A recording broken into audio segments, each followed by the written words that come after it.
Picture this, it is the dead of night along the Iranian coast of the Strait of Hormuz. A deep, eerie silence. No tankers, no shipping lights, just darkness. And then, without warning, the sky tears open. Bomber aircraft, invisible to radar, begin their descent toward Iran's most fortified underground positions. Positions built over decades, buried beneath mountains, reinforced with layers upon layers of concrete and rock. Positions that were supposed to be untouchable. They were not untouchable. What unfolded over the next several weeks was not just a military campaign. It was a historic turning point for global energy security and for the balance of power in the Middle East. The doctrine of asymmetric naval warfare that Iran perfected was reduced to rubble in a matter of days. Welcome to World Brief Daily. Subscribe and hit the bell so you never miss an analysis on the shifts that shape our world. And right now, there is no story more consequential than this one. Let's begin. To understand how we got here, you need to understand what Iran was actually trying to do. This was a calculated strategic play executed at the worst possible moment for the global economy. On February 28, 2026, the United States and Israel launched coordinated airstrikes on Iran under Operation Epic Fury. The opening salvo was devastating. The operation targeted military infrastructure and leadership, conducting nearly 900 strikes in just 12 hours. Iran's response was immediate. Retaliatory missiles and drones struck U.S. military bases and Israeli territory. And then, Iran closed the Strait of Hormuz, the single most critical choke point in global energy infrastructure. Nearly 20% of all global seaborne oil trade flows through that narrow passage. Before the conflict, approximately 138 ships passed through daily. By March 17th, that number had collapsed to just 3. 3 ships per day in a strait that normally sees 138. Brent crude oil surpassed $100 per barrel on March 8th for the first time in 4 years, eventually peaking at $126 per barrel. According to analysts cited in Britannica's overview of the conflict, the closure has been described as the largest disruption to energy supply since the 1970s energy crisis. Not the Gulf War, not the Iraq War, the 1970s. This was the scale of the crisis, and Iran knew exactly what it was doing. To enforce this blockade, Iran deployed a layered strategy of terror. First, the mines.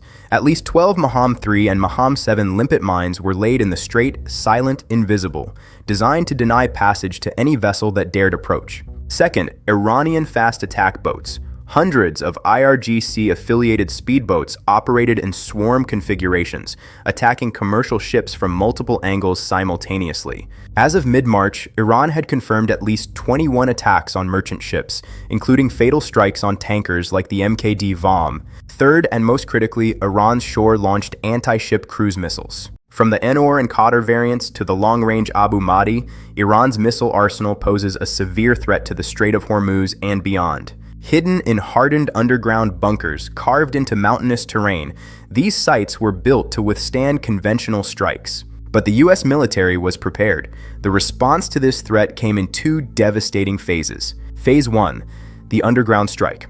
On March 17, 2026, Central Command confirmed a massive operation. Using 5,000 lb deep penetrator munitions, U.S. forces successfully neutralized hardened missile sites along the coastline. This precision strike sent a clear message: the global economy will not be held hostage. The GBU-72 Advanced 5K Penetrator has made its combat debut, marking a new era in precision strikes. This precision-guided bunker buster weighs $5,000 at low Bs, using a GPS-guided JDAM architecture to strike within meters, regardless of weather. Its elongated steel body is engineered to minimize resistance, plunging through 100 feet of earth or 20 feet of reinforced concrete before detonation. When the delayed fuse triggers in a confined space, the shockwave expands inward, collapsing the structure from within.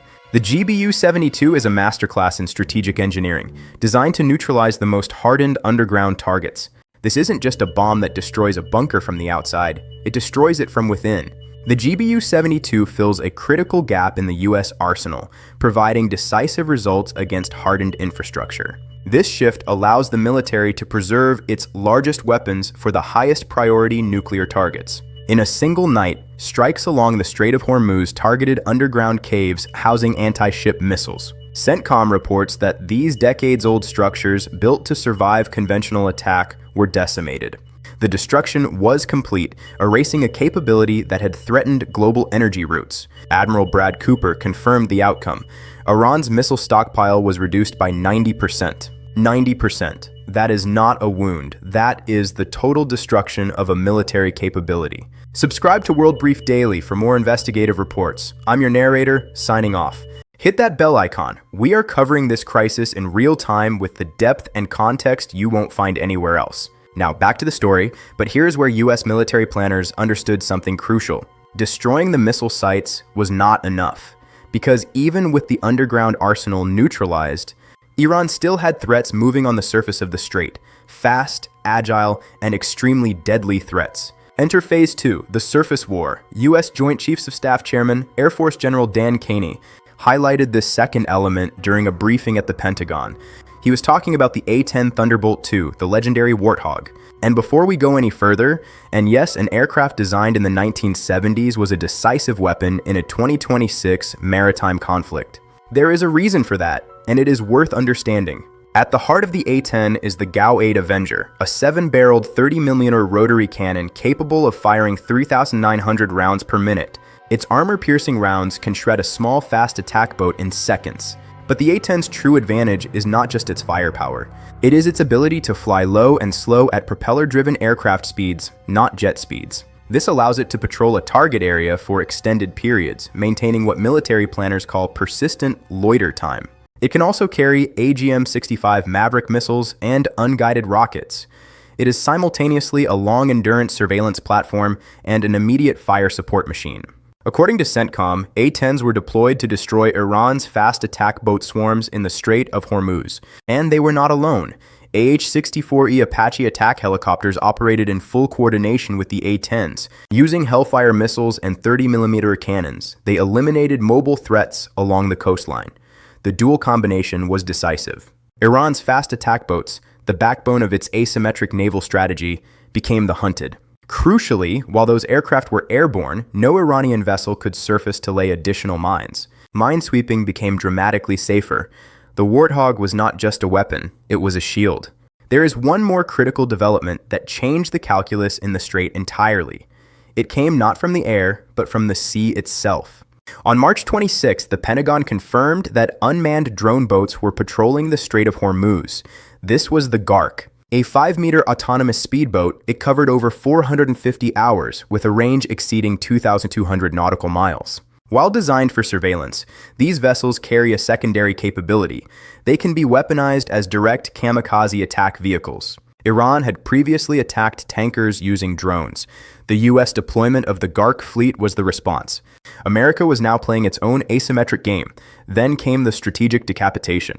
Israeli Defense Minister Israel Katz and Prime Minister Benjamin Netanyahu announced a critical nighttime operation that fundamentally altered the course of the crisis.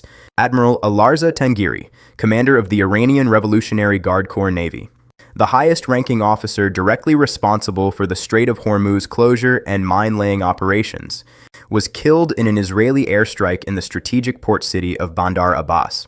Katz framed the operation explicitly as a product of close partnership with President Trump, and delivered a message to the Iranian leadership that could not have been more direct. Quote, "We will track you down one by one." U.S. Secretary of Defense Pete Hegseth summarized the situation during a cabinet meeting, with President Trump in a single sentence that said everything that needed to be said. Iran, he stated, no longer has a navy or a naval commander. Let that land for a moment. Not weakened, not degraded, gone. This assessment is supported by independent military analysis. According to Gulf International Forum's detailed examination of the collapse of Iran's naval defense, U.S. forces destroyed or incapacitated more than 120 Iranian naval vessels across both the Islamic Republic of Iran Navy and the IRGC Navy since the operation began. Major naval facilities at Bandar Abbas and installations in the Gulf of Oman were struck within the first hours of the conflict. By March 4th, 20 Iranian naval vessels were confirmed sunk or critically damaged. But a much larger picture emerges. The air campaign was sustained, systematic, and historically unprecedented. B-2 Spirit stealth bombers, departing from the U.S. mainland on 37-hour missions, struck deep underground facilities with precision penetrator bombs. B-1B Lancers followed, targeting anti-ship missile depots with massive payloads. Finally, B-52 Stratofortresses maintained continuous pressure, striking drone depots and coastal launch pads. As reported by official CENTCOM data, this campaign represents a new era of global strike capability,